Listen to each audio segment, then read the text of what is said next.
Next question. What can you do to encourage small businesses to develop and survive in Ward 5? Would you allow franchises such as, to pull an example out here, a second cup on Main Street or something like that? Alrighty. Andy, go first, and then Brad, then Joe next.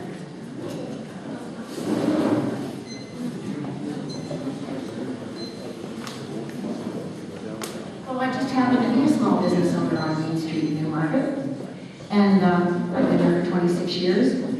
And the first thing I did, even before I opened the business, was I joined the Newmarket Chamber of Commerce.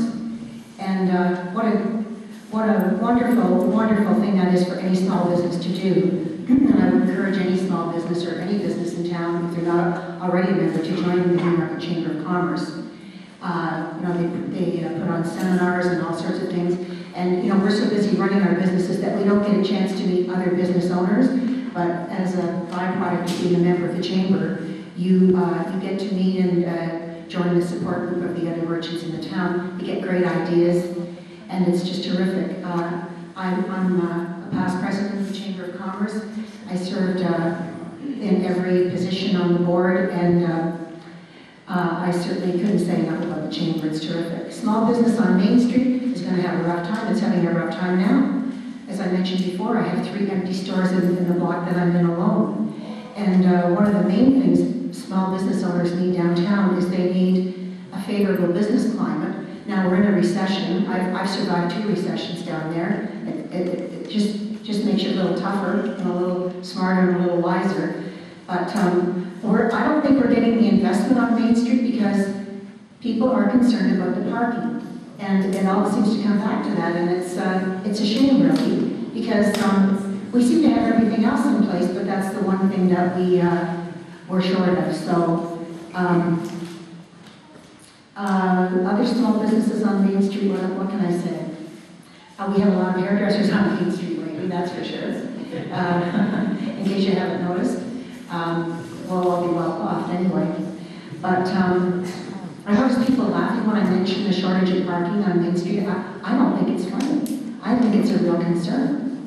And when the people from all the different wards, we want you to come down and do your shopping on Main Street. We want you to come down and do your Christmas shopping on Main Street. Do you want to carry your packages 1,000 feet to a parking space?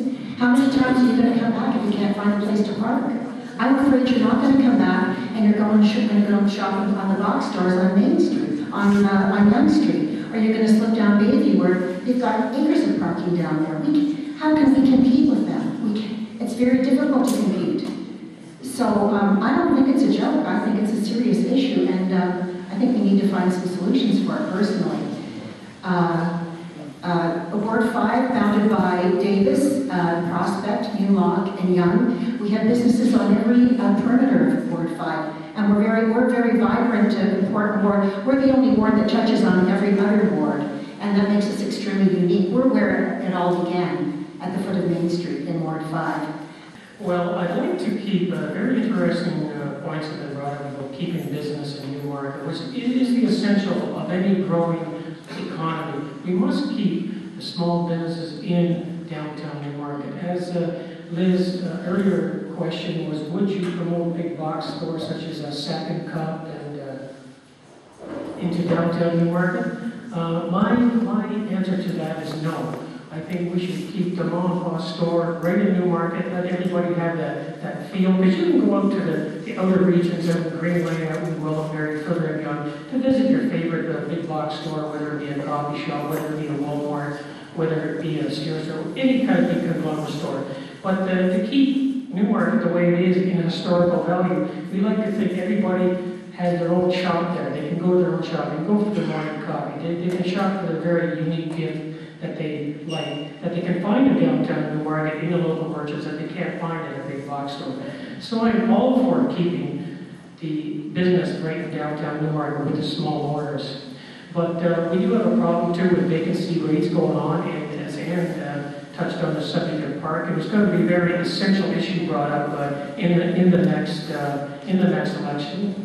And not only federally, but municipally as well. And there is going to be, with this urban space project going on in the Old Town Hall restoration project. There's going to be a shortage of parking spaces, which we all know. But at what cost? Well, I think it's going to be at the cost of the small business owner. As you go down downtown Newmarket, you can see a lot of the vacancies in stores. And also, I'd like to refer back to this article off yorkregion.com, that according, this is back in September this year, that according to this, a lot of York businesses are disgruntled with the government. York business, small business, are largely disgruntled with municipal government, according to a Canadian Federation of Independent Business Surveys. Now, small business are the backbone of our local communities, and we have to have a wake-up call to keep the small communities, keep the small businesses and mom-and-pop stores right in downtown Newmarket. If it's possible at all, give them a tax incentive to stay here. Bring your family to the shops downtown. There are unique things in here that you won't find in the big box stores. So I'm all for keeping the small business in Newmarket, if we can, to provide some sort of tax incentive to keep them in downtown Newmarket. And if you want to go by at the big box stores, you can take the trip up Yonge Street to Green Lane or just out of the Newmarket downtown area. But let's keep the small business right here in Newmarket and keep Newmarket thriving downtown. Thank you.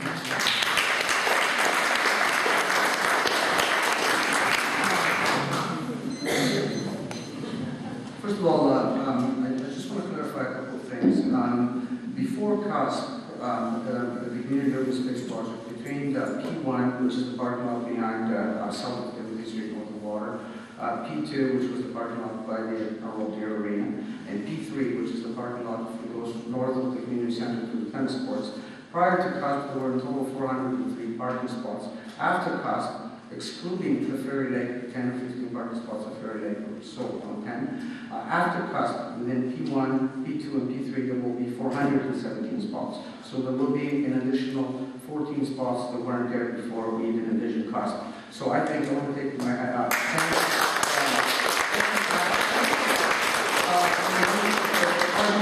For the wonderful work they've done. There is a representative from the Business Improvement Association and BIA, Thomas Hampton. Thank you very much for the input that he brings from the BIA. And in very short order, we're not even near the first 4 or 5 months into construction. We already have a surplus of parking. No, there's never a surplus of parking. We'll continue. As we're successful and we bring more people downtown, we're going to need to address the parking issue. When downtown was vacant 10, 15 years ago, there wasn't a parking problem. But nevertheless, I think Steve made a very good point earlier. There's a lot of small businesses in the market, not just on Main Street. But on Main Street, I can tell you that between 2004 and 2010, small businesses and property owners received from the municipality somewhere around $800,000 in 16 different incentive packages, from as small as $2,500 matching grant for their signage, all the way to $100,000 interest-free loan. And for every dollar that we have spent, actually less than a dollar, the less than $800,000 generated $3.5 million in investment from the private sector on Main Street. So I don't think I can get any better economic planning than that. That is a great success. The assessment value on the Main Street, the BIA area, where everywhere else in the town went up by 20%, in the BIA area, the commercial, let me be corrected, total commercial to the municipality, 20% was the average and down 40% within the BIA area. Just the commercial portion of the downtown, 20% was the regular commercial within the town of Newmarket, and in the CIP area, the Community Improvement Plan area, the assessment value went up by 33%. So I can guarantee you that's a $2.5 million difference. I can tell you the town of Newmarket is getting $2.5 million of investments and in return for this. Small businesses are on Yonge Street, small businesses are on Davis Drive. They're getting displaced by Viva Next for a very short term of time. But myself, Councillor Taylor, and several members of this council have several times in the last term said that sooner or later we're going to have to put in place this council, community improvement plans for other areas of town, not just for Main Street. Thank you.